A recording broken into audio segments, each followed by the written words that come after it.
Aí, Matheus, legal. Ele não abre pra mim. Abriu. E aí, galera, beleza? Todo mundo entrando aí. Muito legal ter a participação de todos aqui.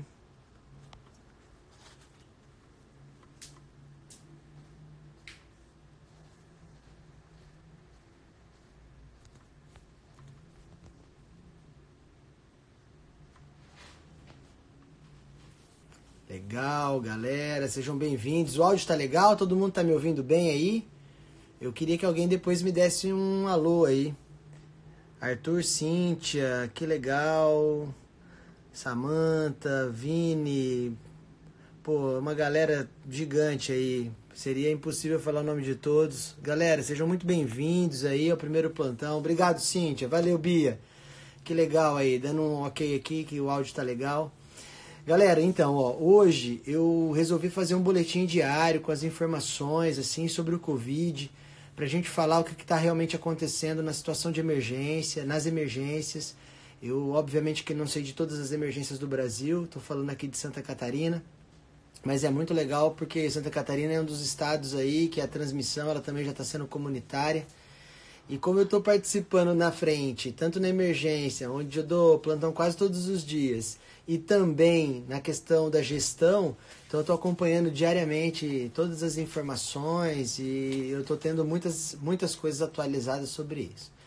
Eu queria lembrar a todos vocês, galera, que quem estiver aí e quiser chamar um amigo para participar da live, manda um aviãozinho, que é super interessante. Se vocês quiserem fazer perguntas e eu puder responder, vou estar à disposição aqui para todo mundo falar aí sobre isso, beleza? Não, não dá, se tirar o óculos eu não consigo enxergar, amor. Desculpa, galera, mas eu sei que vai sair a luz aqui, não tem jeito. Eu queria lembrar a todos que é o seguinte, o intuito do boletim de hoje é ser um bate-papo, a gente vai contar com o Fabrício daqui a pouquinho vai entrar aqui na live com a gente, né? O Fabrício é do MedSimple e ele tem um repertório muito legal, ele é um aluno da UFSC aqui e ele tem muitas perguntas a serem feitas, também divulgou lá no Insta dele, que é um Insta super movimentado, então a gente vai falar disso e vai tirar as dúvidas de todos aqui.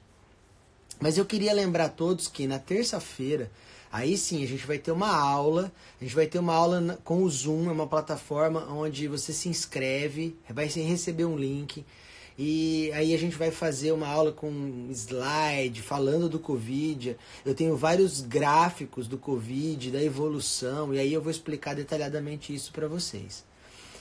Isso daí vai ser pra gente na terça-feira, às 8 da noite. Mas vai ser no Insta da M-Doctors. Então é @M_Doctors. Pra quem não se inscreveu, vai lá no Insta, na bio desse Insta da M, que aí você vai se inscrever. Mas é que as vagas estão acabando e são só 100 vagas que o Zoom permite. Então é uma aula fechada para quem quiser saber mais sobre isso. E o foco vai ser o manejo do paciente com Covid na emergência. Então, para quem trabalha com emergência, esse é o foco, beleza? Eu vou tirar o óculos aqui a pedido da Checha, mas eu não vou conseguir ler as perguntas, tá? Você tem que me ajudar, amorzinho, senão não dá, tá? Galera, então assim, o que eu queria dizer para vocês hoje em relação à atualização. Tem várias coisas que estão, muita fake news na mídia, como tem muita informação real também, né? Então, eu acho que o ponto básico assim do que eu estou vendo atualmente todo mundo agora acha que achamos a cura. Então é hidroxicloroquina e azitromicina, isso vai negativar o vírus e acabou o problema. Não é assim. Não é assim. O tratamento neste momento é isolamento social. É a gente fazer quarentena.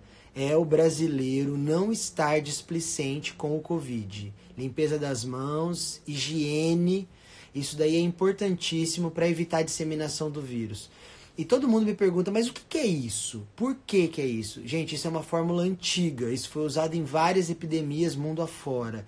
Quando a gente não expõe uma grande quantidade de pessoas ao vírus, muitas pessoas não vão ficar doentes, e é estatístico. 5% das pessoas que tiverem a infecção serão consideradas críticas, vão precisar de leitos de UTI. E como isso é rápida a disseminação, se todo mundo ficar doente ao mesmo tempo, a gente vai ter aquela curva gigante de pessoas. E isso é incompatível com o sistema de saúde. Então todo mundo está falando para a gente achatar a curva, é distribuir o número de infectados ao longo de uma linha maior de tempo. Se a gente conseguir fazer isso, a gente vai ter resultado melhor, porque o nosso sistema vai ter como resolver o problema.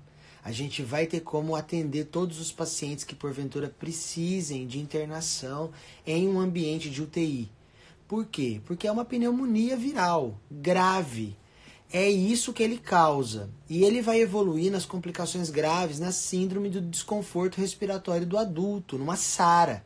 E isso vai precisar de ventilação mecânica, de um longo período para a pessoa, de ventilação mecânica. A média chinesa, sul-coreana de melhora nos pacientes graves foram de 3 a 6 semanas, 1 mês e meio. Então não vai melhorar de uma hora para outra. E o brasileiro, ele está sendo muito displicente. Eu tenho recebido todos os dias muitos vídeos, muitas coisas falando. E assim, hoje mesmo eu recebi um vídeo, eu não sei a cidade, me parece que é lá em Pernambuco, das pessoas fazendo uma passeata, todo mundo comemorando, entendeu? Achando que é uma grande festa. E isso vai disseminar a doença. Aqui em Santa Catarina a gente tem visto muitas pessoas na praia. E isso vai disseminar a doença. É isolamento, a gente ficar em casa, a gente não pode ter contato com outras pessoas, porque se eu chegar perto eu posso passar o vírus, e se as pessoas ficarem doentes podem ficar ao mesmo tempo. Esse é o tratamento. Não é a gente ficar dando hidroxicloroquina e azitromicina para todo mundo. E isso tem funcionado para os pacientes graves, tem sido os protocolos, e funcionado ainda de forma discutível, porque a gente não tem grandes trials para isso, entendeu? Então eu acho que esse é o grande recado, assim, essa é a grande atualização. É isso que a gente precisa estar muito focado, entendeu? Muito focado mesmo, muito focado. E as pessoas têm feito esses absurdos mesmo, Cíntia. Tem feito isso, entendeu? De ir pra praia, de comemorar, de achar que é tudo uma grande mentira. Não é verdade. Isso é sério. Isso está mexendo com a economia mundial. Gente, todos os países do mundo envolvidos nisso, inúmeros pesquisadores, não estariam aí à toa. Não estariam aí falando uma grande bobagem, entendeu? É óbvio que existem teorias conspiratórias, existem muitas coisas que suplementam essa ideia, entendeu? Existem muitas coisas que nós desconhecemos em relação à política internacional, óbvio que existe. Eu não posso ser demagogo de falar que não existe, entendeu? Mas a gente tem que pensar de forma séria. Somos, a grande maioria aqui, médicos, entendeu? Estudantes de medicina, profissionais de saúde, pessoas com um nível intelectual elevado, entendeu? Então a gente tem que também acreditar com isso daí, a gente tem que pensar, são dados estatísticos. Eu recomendo vocês todos que investiguem e leiam muito, como eu tenho feito. A gente, acho que duas fontes estão disponíveis para todos e são gratuitas, que é o UpToDate, é uma fonte segura e gratuita, tá lá, é só entrar no UpToDate e falar Covid-19, que você vai receber muitas informações. E também o New England Journal of Medicine, que distribuiu todos os artigos que ele teve gratuitamente em relação ao tema. Beleza, galera? Eu acho que esse era o recado principal que eu queria dar. Eu gostaria muito agora de convidar o Fabrício, não? Deixa eu ver aqui. Deixa eu responder essas perguntas aqui da Jéssica. Se eu entrar em contato com quem está com suspeita, quanto tempo demora? Olha, então, Jéssica, o tempo de incubação, ele está girando de 4 a 7 dias. 4 a 5 é a média. Mas tem variado de localidade para localidade. E no Brasil ainda a gente não sabe direito quanto vai ser. O J Custódio. Isso. Nesse momento, a campanha de vacinação é bem-vinda. Então, Custódio, assim, eu acho que a gente está associando duas coisas, né? Entendeu? Uma delas é a campanha de vacinação contra a influenza. Também é um vírus, vai ter seu período agora de maior influência, mas eu acho que a gente tem que focar na questão do Covid, né? Os médicos brasileiros estão preparados para lidar com o vírus? Olha, é tudo muito novo pra gente, né? O vírus, ele é novo, a gente já teve experiência com SARS, o COVID, mas foi em 2002 uma infecção que veio e causou uma pneumonia viral grave. Depois teve o MERS, que é um outro vírus da mesma classe do corona. Então isso trouxe ensinamento para a gente lidar com pneumonia viral. Mas igual agora, não, né? Igual agora ele é único, entendeu? É o que está começando agora. E a proteção de nós médicos, todo mundo tá com medo, né? Todos os médicos que eu conheço, assim, antes de entrar aqui na live, eu acabei de receber uma mensagem de um amigo, um médico. Eu até acredito que ele sempre vê o primeiro plantão, mandar um abraço aqui pro Thiago. E ele se prontificando, eu não tô na linha de frente, mas eu quero ficar, se precisar de mim pode contar comigo. E o que eu mais tenho recebido não é essa notícia, são os médicos dando atestado, falando que não vão poder ir, que estão doentes, que se contaminaram e vão ter que ficar em casa. Todo mundo tem medo do desconhecido, né? Mas a gente vai ter que enfrentar de frente, né? Não tem outro jeito, né? Se nós médicos que trabalhamos nas emergências não formos chamados nessa hora e a gente não ir lá e trabalhar, quem que vai? É a nossa hora, entendeu? Isso é soldado na guerra, né? Não tem jeito, entendeu? A gente tem que ir, tem que enfrentar isso daí de frente. E não só os médicos, entendeu? Os técnicos de enfermagem, os fisioterapeutas, os enfermeiros, todos os profissionais de saúde, fono. Seria injustiça eu esquecer alguém aqui. Mas todo mundo tá lá enfrentando isso de frente. Eu acho que fantástico, né? A galera tem que... É uma profissão muito nobre. Eu fiquei lisonjeado hoje quando teve aqui um bate-palmas às 8h30 da noite em Balneário aqui para os profissionais de saúde. Nem sabia que era por eles e eu também saí batendo palma. Achei incrível, entendeu? Quanto tempo demora para sair o resultado? Então, a gente, cada estado tem um e tem alguns exames que foram feitos de forma privada, assim, né? Aqui o laboratório central, que é estadual, ele está demorando em média 7 dias. Assim que saem os resultados, eles já publicam rapidamente. Mas aqui tem demorado 7 dias em média, assim. E a gente acha que é um tempo longo, porque nisso daí o paciente ele já evoluiu mal. Habitualmente em 48 horas, assim, é o tempo esperado para ele ter aquela primeira piora. E o paciente que estava dependente de oxigênio, de precisar de ventilação mecânica, é como a gente tem visto os casos. Então, é muito tempo. Mas a gente acaba tratando independente do resultado, porque é uma pneumonia, né? Então... como não tem um tratamento específico também, você acaba fazendo tudo que você pode, entendeu? E basicamente o tratamento é suporte intensivo e ventilação mecânica. Esse é o tratamento. Não tem outra coisa a se fazer, entendeu? E a gente tem que estar junto, tentando prevenir outras pessoas que porventura venham a ter o problema, mas é uma ventilação mecânica focada no tratamento da síndrome de desconforto respiratório, na SARA.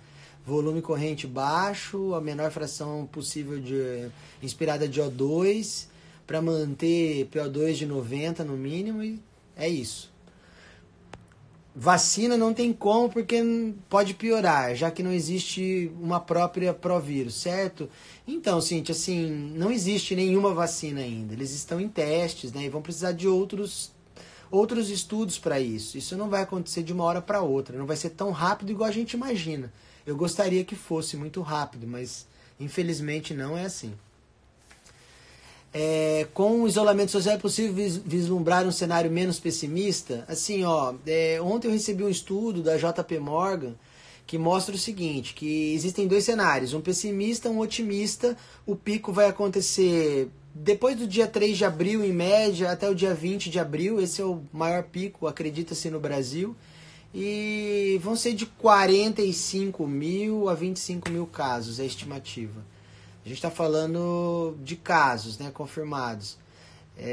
Vocês podem ver aí mundo afora que o número de mortes, por exemplo, a Itália ela teve 35 mil casos, está tendo agora, né, com 3 mil e poucas mortes, entendeu? 3.400 mortes.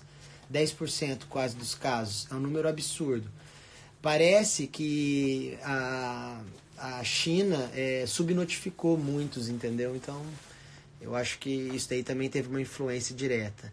Eu vou chamar o Fabrício aqui do MedSimple para participar aqui com a gente. Eu gostaria muito que ele estivesse aqui explicando um pouco disso, como que é. E vou mandar um convite aqui para ele.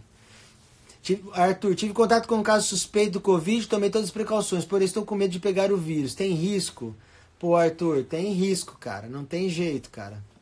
Tem risco sim.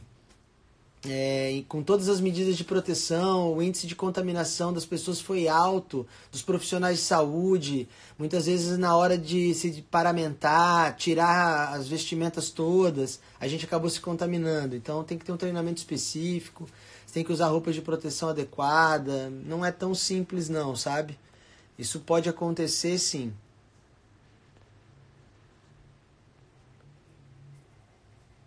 Vamos aqui, adicionei.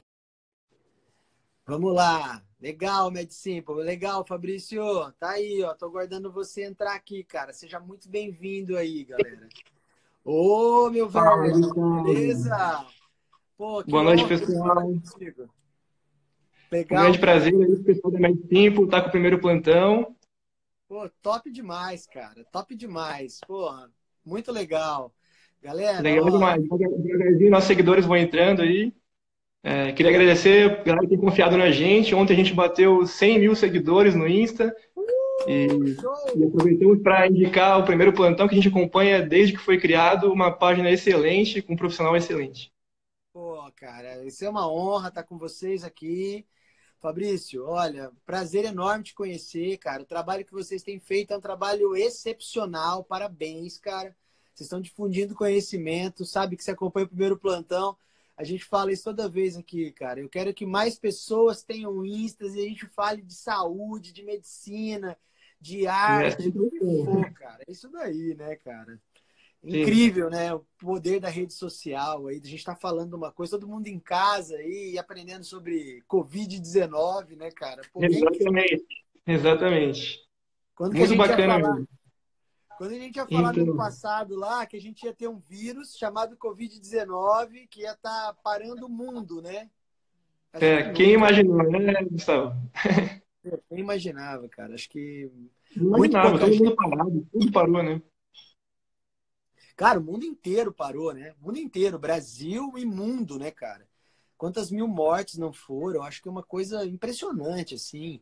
E essa questão do isolamento social, né? As cidades fechadas. Eu não sei se está aí em Floripa, aqui em Balneário, cara, estão as ruas fechadas. Não pode Tudo circular, só pode parado. circular É. cidade. As praias estavam lotadas aí, a polícia andou passando na praia, dispersando a galera, e a polícia está em peso nas ruas agora para evitar esse acúmulo de gente. Cara, é um absurdo, né, cara? O pessoal tem que se cuidar. Não, não são férias, né? Não são férias aí forçadas. Muito, É uma coisa muito exatamente. séria. Fabrício, eu queria aqui primeiro que você se apresentasse também para a galera do primeiro plantão e eu vou fazer o mesmo para me apresentar para a galera Tá do Med certo. Simple aí, né? Tá certo, então eu vou começar aqui. Então, galera, pra quem não me conhece, eu sou o Fabrício Portelinha. Eu estou no quinto ano de medicina da UFSC, Santa Catarina, em Florianópolis. Eu, junto com dois colegas meus, o Vinícius Tristão e o Matheus Fritzen, a gente criou a página MedSimple em 2018 para simplificar a medicina mesmo, criar esquemas, facilitar o conhecimento da medicina devido a essa ampla expansão de escolas médicas no país, né? A gente vê que muitas escolas médicas foram criadas sem estrutura, sem didática, então a gente criou essa página para devidamente poder passar o conhecimento de forma simplificada e dando aqueles lances para a pessoa conseguir entender cada conteúdo. Todo dia a gente bota conteúdo gratuito na nossa página, seja por post, seja por story, e convidamos aí o pessoal que segue o primeiro plantão a seguir a gente também. Agora eu passo a palavra aí para o Gustavo para ele apresentar e também já convidando para o pessoal do Med Simple seguir o primeiro plantão.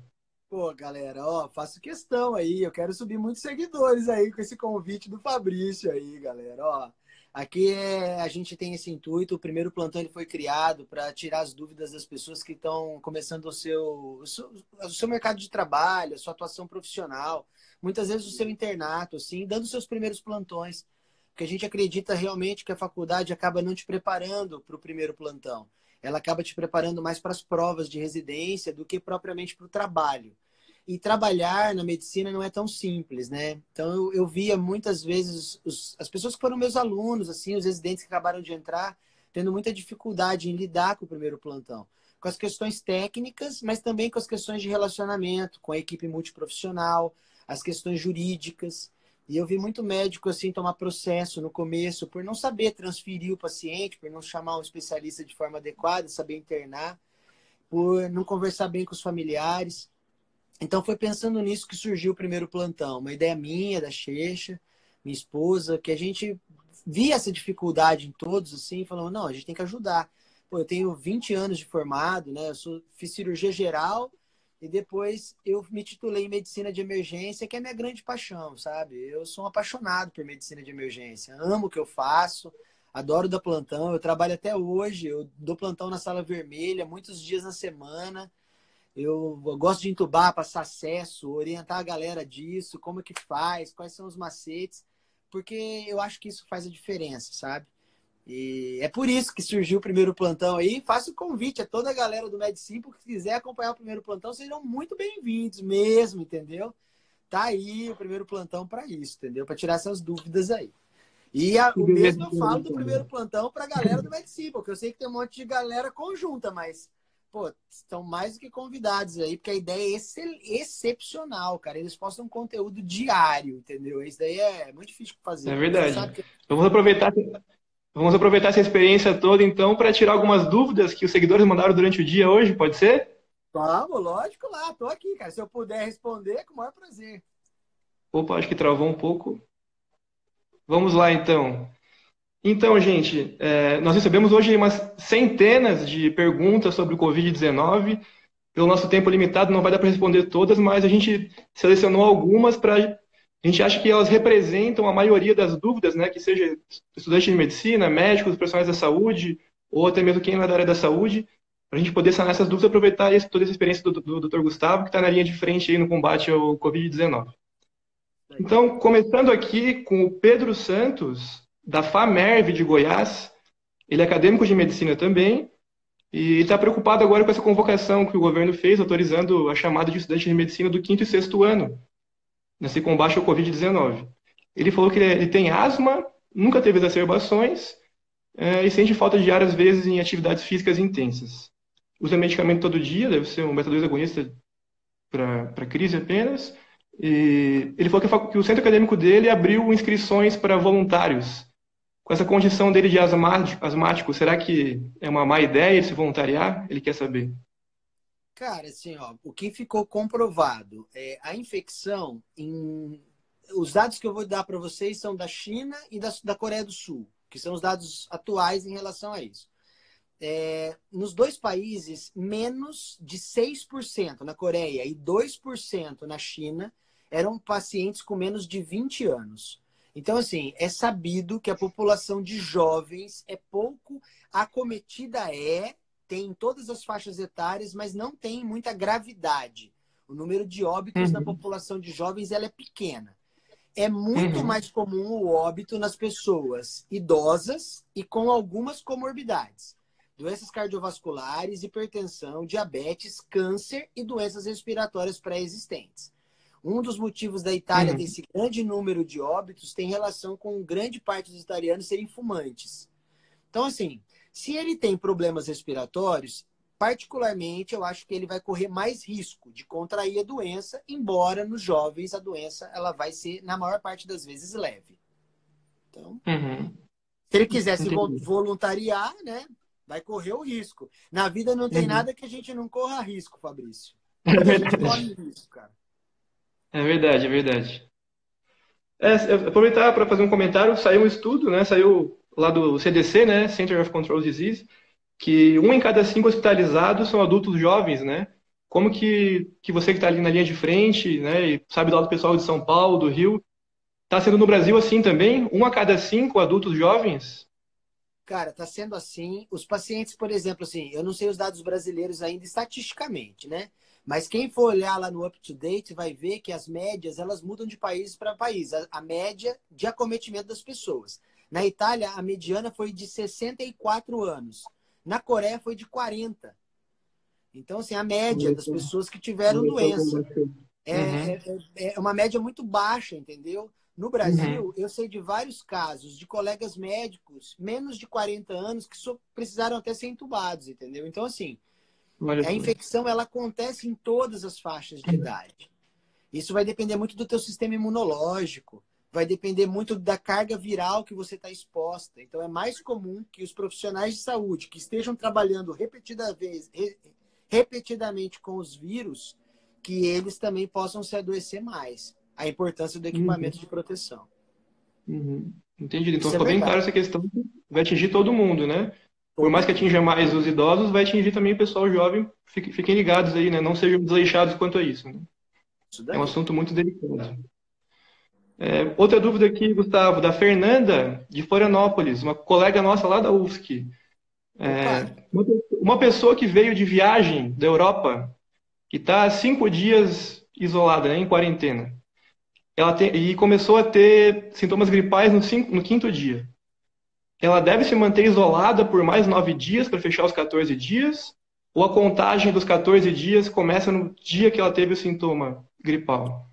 Assim, ó, o tempo de incubação, ele é de 4 a 7 dias. Então, na verdade, ela já estava infectada. Ela só não tinha Sim. sintoma. Aí, quando Uhum, ela surgiu o sintoma, ficou claro que ela era portadora da doença, entendeu? Ela, na uhum, verdade, vai ter que ficar, porque o vírus ele é mais transmissível no começo da infecção, mas a gente não uhum, sabe ainda o caráter completo de transmissibilidade do vírus. Então, não dá uhum, para garantir que em 14 dias ela vai estar totalmente livre do problema. Então, isso é um problema grande, porque se você olhar o número de infectados com o número de pessoas curadas no mundo, é 250 mil infectados, 80 mil considerados curados. E a gente não uhum, sabe ainda se essa cura ela é para sempre, ela é persistente. Então, uhum, isso, a Fernanda, ela tem que ficar afastada. Não dá para uhum, saber. Eu não posso falar que ela esteja livre e não esteja mais transmitindo para as pessoas. uhum. E assim que os sintomas terminarem, como ela é jovem, vamos dizer assim que ela se recupere, né? Se os Ela sintomas recuperou. terminarem, recuperado. Uhum, Ela está recuperada, entendeu? Isso não quer dizer que ela não possa transmitir mais. A gente ainda não sabe. uhum, Aparentemente não. Vai ter uma hora que as pessoas vão ter que voltar às suas vidas normais, né? Vai passar esse grande boom e o número de casos novos vai diminuir. É o que vem acontecendo na uhum, China agora. Então, começou lá em uhum, outubro, a China intensificou as suas publicações em dezembro. Foram 2 meses aí de, vou chamar de dúvida diagnóstica. Muitas vezes foi. Aí entra aquela teoria da conspiração, se também não foi intencional, mas enfim, não cabe o caso. uhum. Mas aí agora a China não está tendo mais casos novos, entendeu? Mas agora já passou, né? Entendi. Vou aproveitar para engatilhar mais uma dúvida do Beri. Ele perguntou se uma pessoa que teve o Covid-19 vai ter alguma sequela pulmonar depois. Isso muita gente está com dúvida, né? Tem algum estudo falando isso, comprovando isso já? Assim, ó, o que acontece? Quais são as complicações graves do Covid, sabe? No 80% das vezes vai ser um resfriado, um quadro gripal simples. Em 15% ele vai precisar de oxigênio pela dispneia, então vai ser um quadro, uma pneumonia viral, mas uma pneumonia viral de boa evolução, onde eu só vou Uhum, suplementar oxigênio. E em 5% das vezes vai ser uma SARA, vai ser uma síndrome de desconforto respiratório do adulto. Essa é a maior complicação. Depois disso também tem a questão de choque e de disfunção multiorgânica. O choque, disfunção multiorgânica, choque séptico vai tender à morte. Então, isso daí é a gravidade maior da doença. uhum, Todos os choques sépticos, eles são considerados graves. Existem vários estudos que não só relacionados ao COVID, que mostram que a mortalidade do choque séptico em todos os países do mundo é aproximadamente 50%.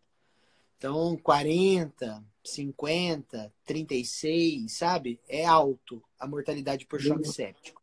Então, se a pessoa evoluir mal, ela tem chance de realmente morrer. E uhum, o choque séptico por si só pode desfuncionalizar rim, enfim, estruturas hematológicas, hepáticas, e aí você pode ter sequelas disso. Em sim. relação, em relação à fibrose pulmonar da síndrome de desconforto, pode se Isso. melhorar completamente, como a pessoa pode evoluir com um grau de piora pulmonar. Ainda mais se ele já Uhum, tem doença coexistente, asma, DPOC, vai piorar a capacidade pulmonar com certeza. uhum. Entendi. Então pode Beleza, sim. então. Tá. Beleza, então, Gustavo. Obrigado pelo esclarecimento. Outra dúvida, voltando à questão do tratamento para pacientes graves, né, o manejo de pacientes graves, isso é uma dúvida pessoal minha mesmo, acredito que Ah, todos, pergunta aí, pô. muita gente deve ter, tá? Eu tenho um colega que é médico na Itália e outro na França, né? Ele mandou para mim um protocolo italiano que eles estão usando lá lopinavir, ritonavir com cloroquina ou com remdesivir, né? E na França, alguns estão tentando aquele do estudo da azitromicina com cloroquina, né? Eu sei que os estudos não são conclusivos ainda, mas no Brasil, o que tem sido feito para esses pacientes graves? O que tem se tentado fazer? Então, assim, ó, existem vários tratamentos em andamento no mundo. Tem um tratamento com um imunomodulador, que é um dos infliximabs da vida aí, que ele deu resultado no Japão para quem tinha Covid positivo, interleucina 6 em altos índices. Então, funcionou lá em parte, mas é um trial pequeno. Uhum. O estudo, que agora os americanos estão falando que é mais americano, mas os italianos usaram também hidroxicloroquina com azitromicina. A gente tem usado aqui. Usado aqui, São Paulo tem usado, são 400 miligramas de hidroxicloroquina 2 vezes ao dia e azitromicina 500 miligramas uma vez ao dia. Esse estudo, ele tem sido empírico, tem resultados satisfatórios, tem muitos dados contraditórios na internet, alguns falando que Stanford zerou o vírus, mas também tem gente falando que não zerou nada. A hidroxicloroquina é um remédio para malária, né? Um medicamento usado no tratamento da malária. Uhum. Assim, ó, quando a gente não tem opção, a gente tem que usar aquilo que a gente tem, né?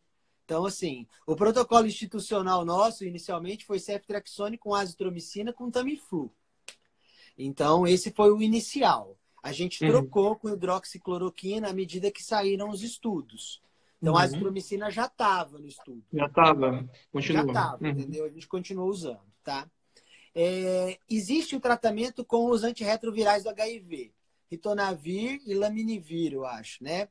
É assim, ó, eu acho que teve um estudo, entendeu? Tá valendo. A Coreia do Sul usou bastante. Resultados Uhum. discutíveis, né? Resultados muito discutíveis.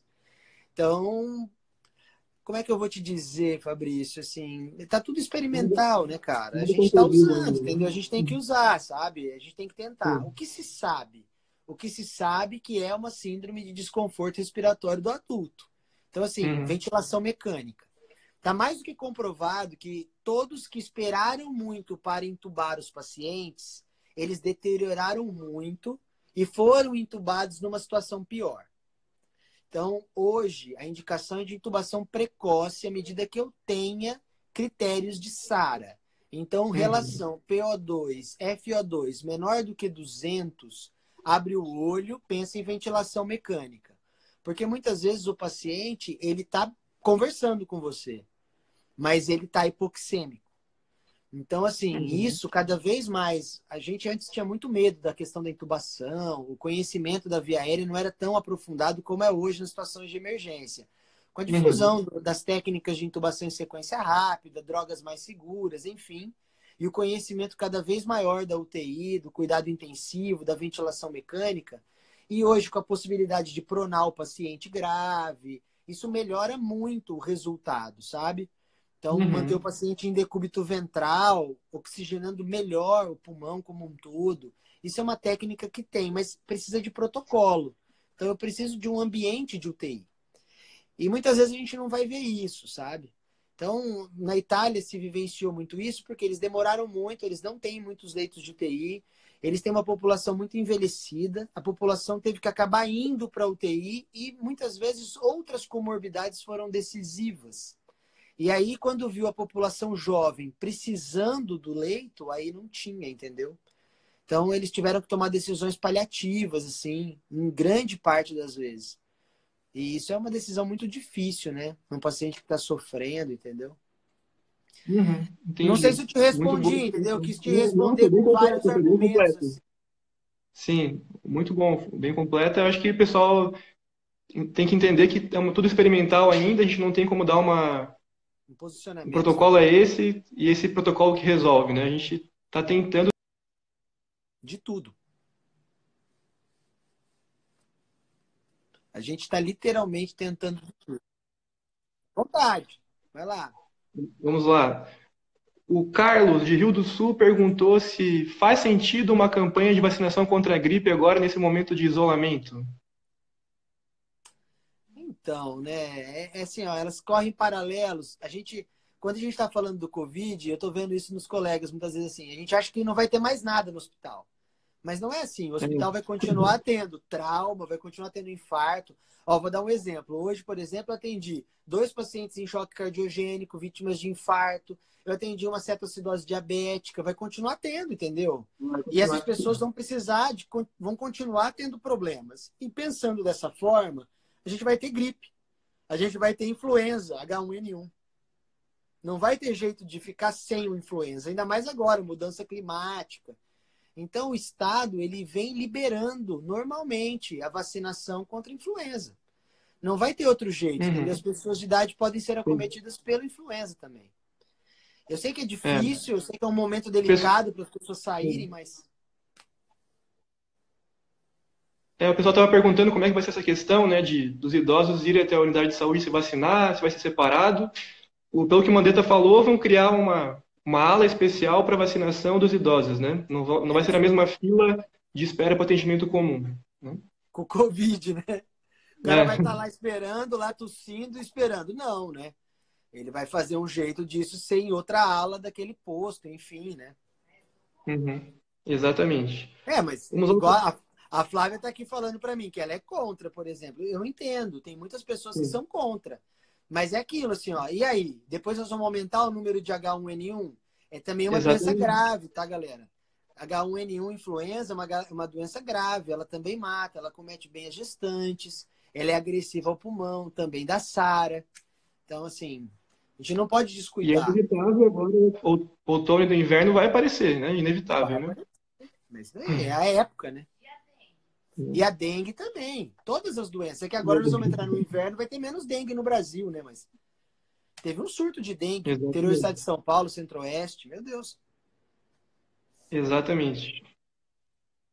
Doutor Gustavo, o Vitor, lá de Juiz de Fora, perguntou sobre o uso do ibuprofeno e também da questão dos inibidores de ECA e ARA2, como é que está essa situação? Então, ó, o UpToDate mostra isso com clareza, assim. As células, elas têm os receptores para o ibuprofeno e também para os inibidores da enzima de conversão de angiotensina. E o que acontece? O Covid se aproveita desse receptor para entrar dentro da célula e aí replicar o seu RNA. Então, assim, o que Uhum. acontece muito e aconteceu na Itália? Existem países que usam ibuprofeno como droga antitérmica, igual o Brasil adora usar dipirona, Estados Unidos adora usar paracetamol. É uma questão de hábito dos médicos. E a gente não sabia Uhum. disso, eles usaram muito, então talvez isso tenha contribuído para a taxa ser alta.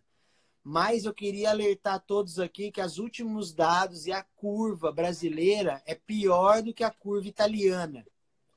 Então, não é só o uso do ibuprofeno que vai fazer a diferença. Olha só. E os pacientes que estão usando IECA e ARA2, é recomendável que os idosos que tentem trocar essa medicação? O que tem sido feito na prática? Olha, isso está sendo uma grande discussão. Porque, assim, se o paciente está bem controlado, tem muito cardiologista dizendo: como é que eu vou trocar o medicamento agora? Daqui a Pois pouco ele é, vai pois ter é. AVC, vai ter infarto, entendeu? Então, isso também a gente vai ter que aprender com a crise.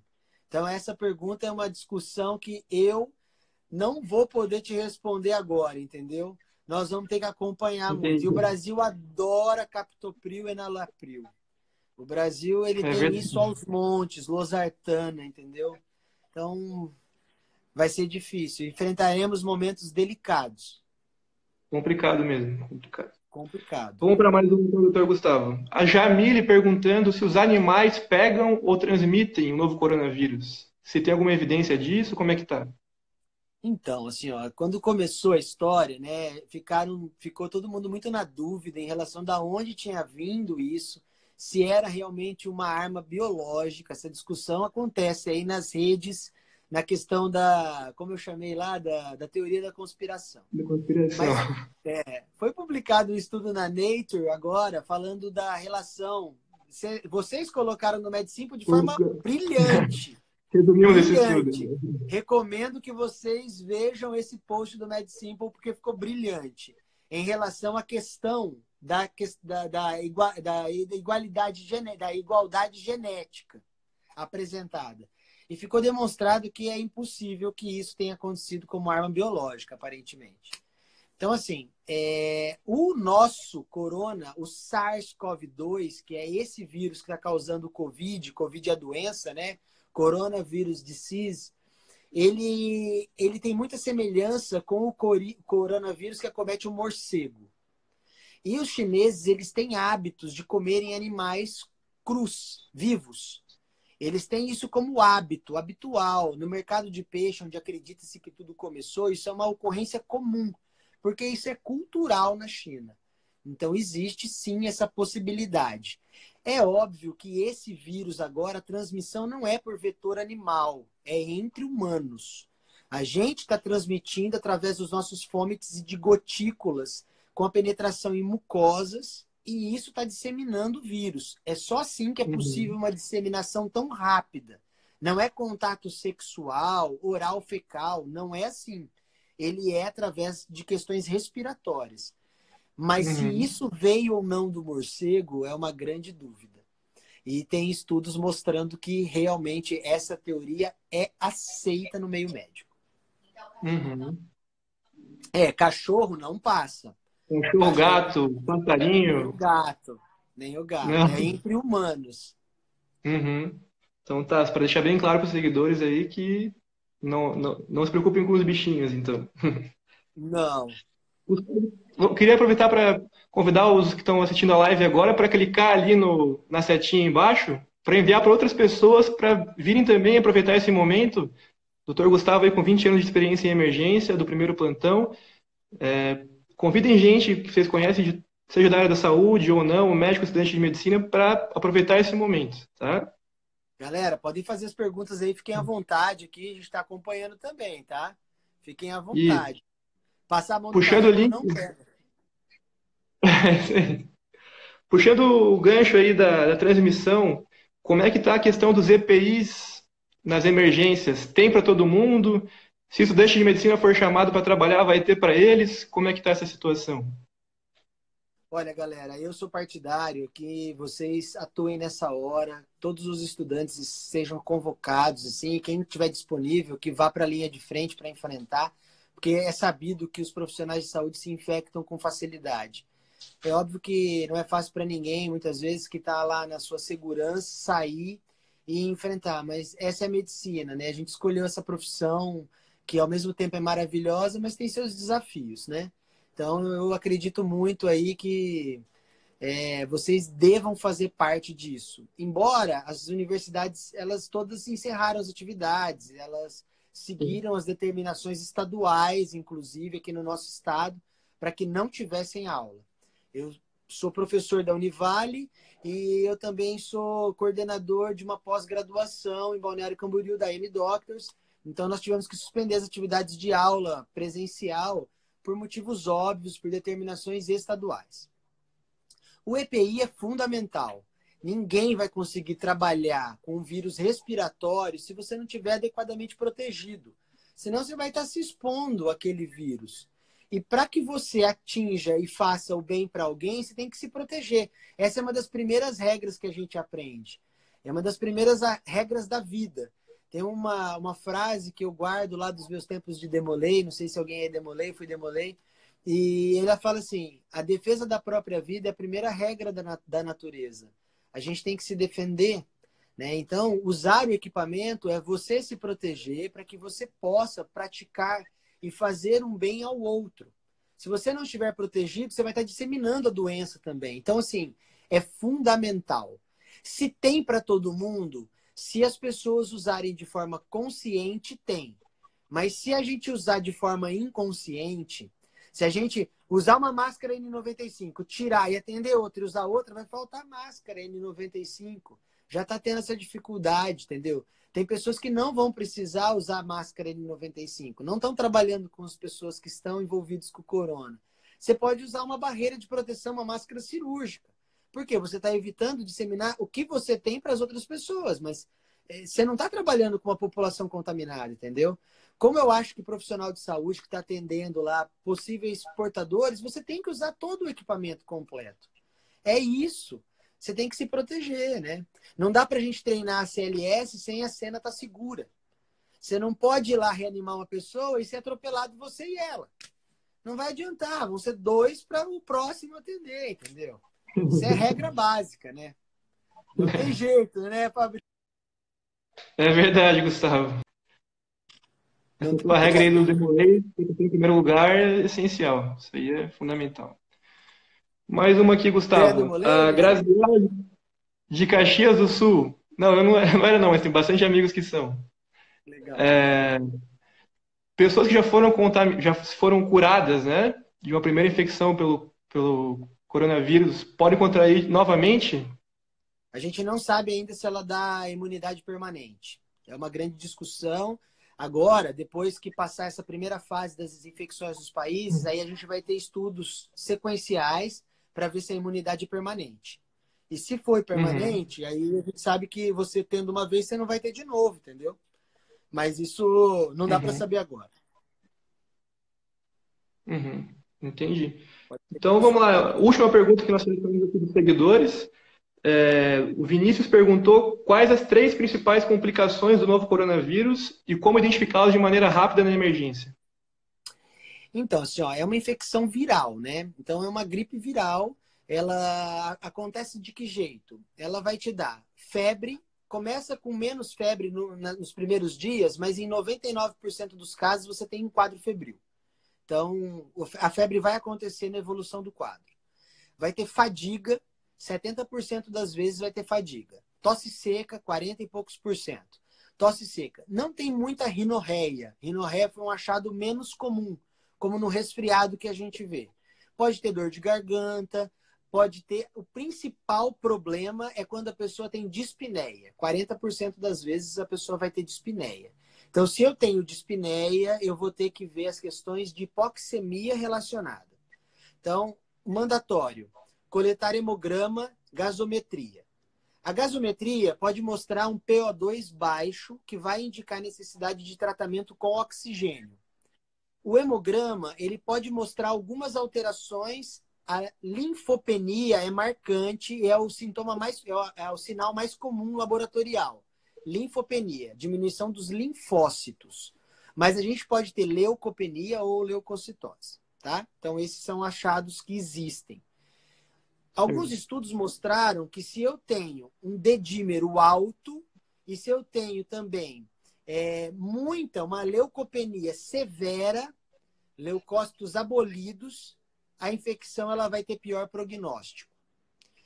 E existem marcadores indiretos que podem indicar a infecção, como o aumento da ferritina, da mioglobina e também do DHL. Então, o LDH ou DHL é fácil da gente dosar, a gente tem feito de rotina. Se o DHL é alto, sugere que seja corona. Por quê? Porque os exames sorológicos de PCR específicos demoram muitos dias a sair. Então, a gente vai demorar dias, 7 dias, para ter o resultado e não vai ficar sabendo o que é. E como complica o corona? Então, eles complicam como síndrome do desconforto respiratório do adulto, SARA, pneumonia viral, que acomete habitualmente bilateralmente os dois pulmões. As lesões, elas são mais periféricas do que central e envolvem múltiplos lobos pulmonares. Então, quando a gente. O raio-x ele é ruim para o diagnóstico, ele só mostra quando eu tenho um grande comprometimento pulmonar. Então, hoje é mandatório nos serviços de referência que a gente faça o quê? Tomografia. Por quê? A tomografia, associada a uma clínica sugestiva, tem sido quase patognomônica do diagnóstico. Como o diagnóstico sorológico vai demorar muito tempo, a gente tem falado, é Covid, vamos tratar como, é UTI, ventilação mecânica, ventilação precoce, hidroxicloroquina e azitromicina. Por quê? Porque é o que a gente tem para usar. Se a gente ficar esperando o resultado, esse paciente vai piorar em 7 dias, que é o que tem acontecido. Normalmente, a insuficiência respiratória ela vem por volta do quinto a sétimo dia. E começa o quadro sintomático do quarto ao quinto dia. Então, o que eu tenho visto? As pessoas internam com um quadro febril, elas vêm piorando nos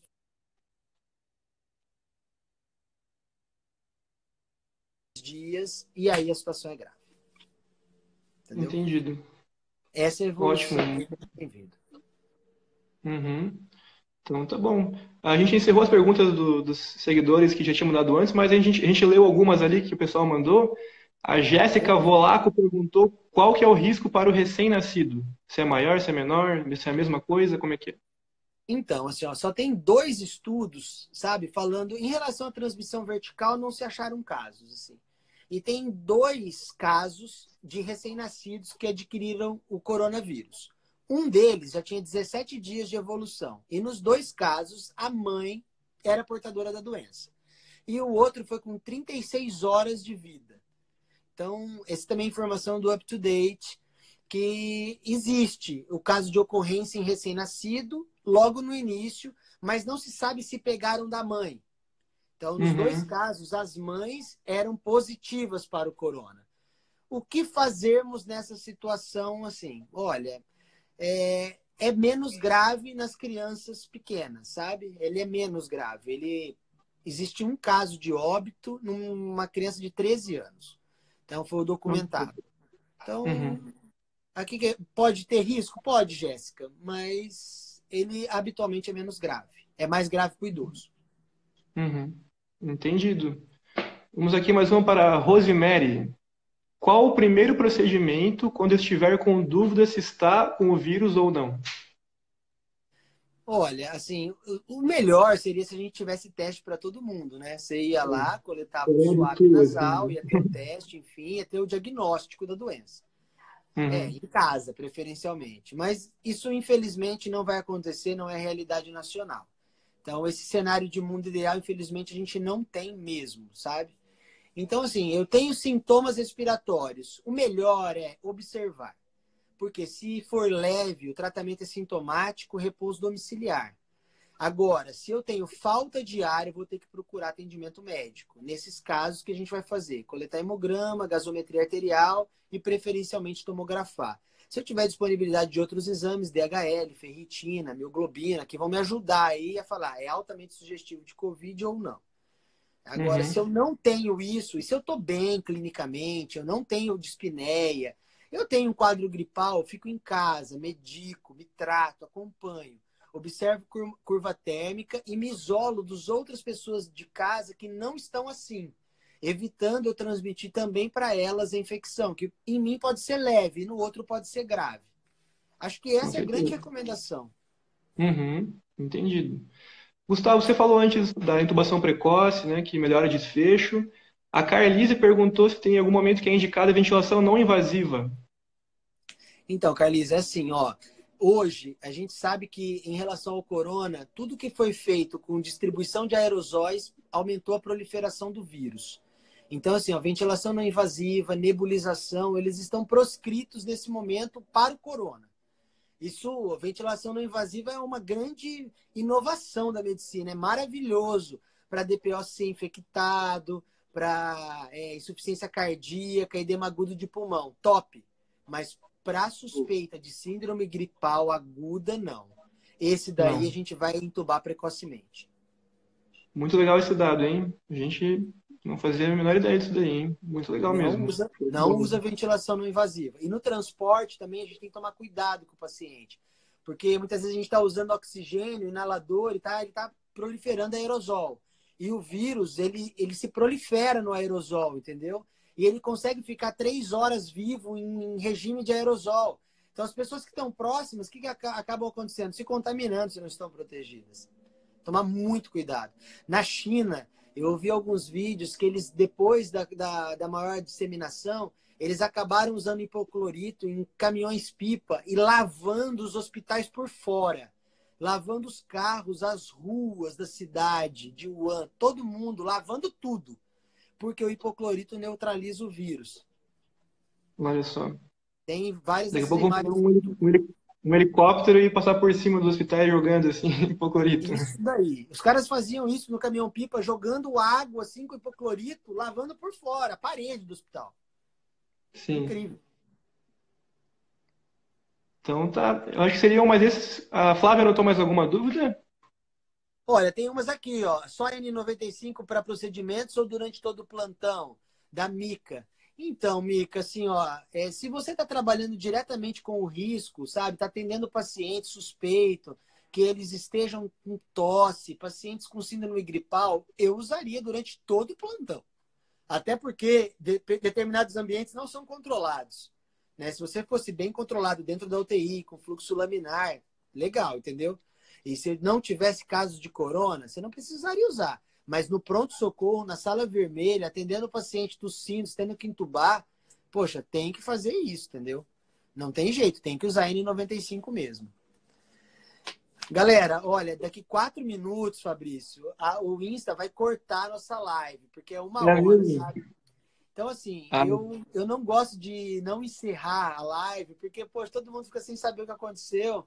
Eu queria deixar esses minutos, assim, para você dar o teu recado final, entendeu? Pra você divulgar teu Insta aqui também, pra galera aí que segue o primeiro plantão. Fica à vontade, cara. então, beleza, Gustavo. Agradeço novamente ao pessoal que frequentou a live agora. Chegamos aí a 230 pessoas assistindo no nosso pico aqui. Muito bacana, muito legal ver esse número.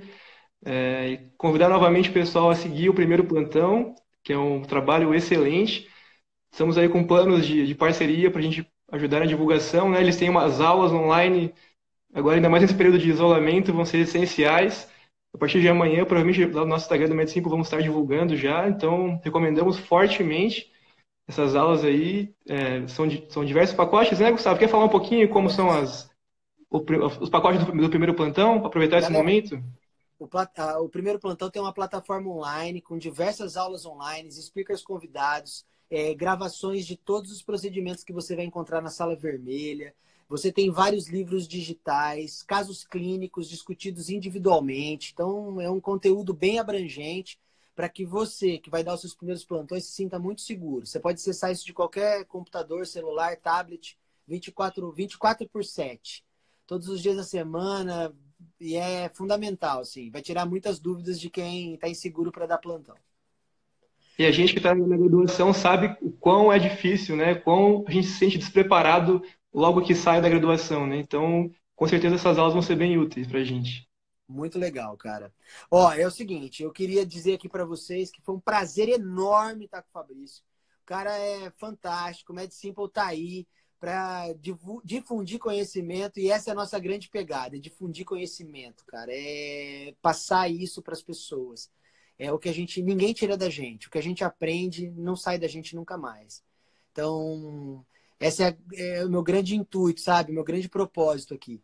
Não é fazer disso um negócio, é a gente difundir o nosso conhecimento para que todo mundo se sinta muito melhor e isso impacte na saúde da população como um todo. Exatamente. Galera, ó, só para reforçar, na terça-feira, às 8 da noite, a gente vai ter uma aula. Se inscrevam lá no @m_doctors, na bio da M, que vai estar lá o link do Zoom, porque é uma aula com 100 vagas só, não vai ter mais, entendeu? E essa eu vou falar e mostrar os gráficos do Covid, tudo que eu falei aqui com muito mais detalhe. Tá convidadíssimo, hein, Valeu. Fabrício? Então tá, já Convidadíssimo, vou cara. abrir o M-Doctors para me inscrever. Obrigado, cara. Abração a todos aí que acompanharam Grande essa live com a prazer, gente, tá Gustavo. bom? Conversamos. Beijão. Abraço, pessoal. Tchau, Valeu, tchau. galera. Tchau.